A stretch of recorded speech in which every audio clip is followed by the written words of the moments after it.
This is The Scoop for Wednesday. I'm Sean Canan with the WMNF News headlines.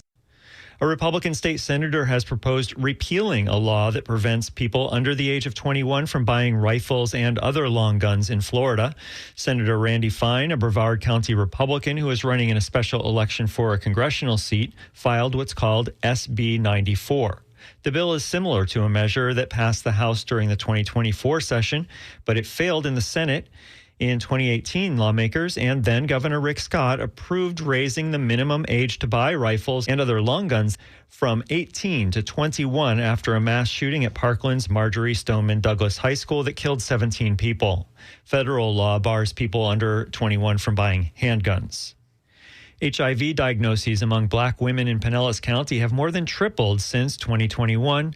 WMNF's Chris Young tells us more about the sharp rise. The Florida Department of Health dashboard shows the HIV count for black biological women in Pinellas County going from 5 in 2021 to 16 in 2023.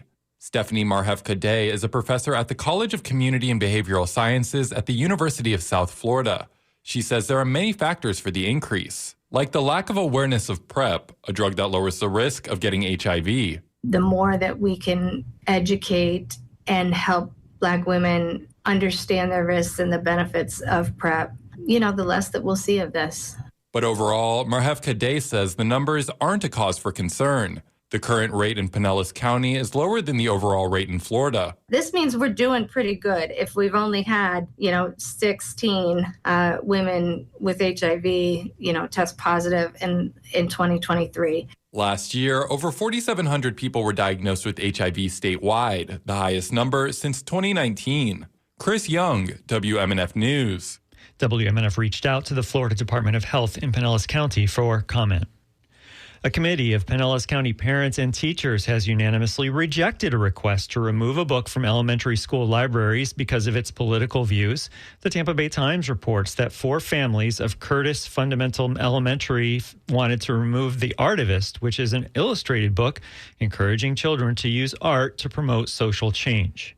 The committee found the book is suitable for student needs and appropriate for the age group it was available to. A teacher at Curtis who is on the committee said, "There is nothing objectionable in this book. This is fine to read." Florida school districts have removed more books from school libraries in recent years than most other states. The Tampa Bay Rays president says the team believes that the Pinellas County Commission will approve funding for a new stadium at its meeting next Tuesday.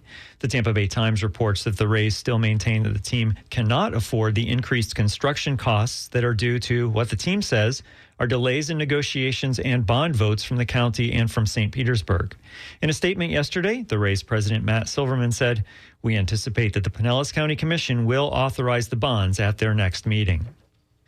The president and CEO of Visit Florida, Dana Young, announced yesterday she will step down.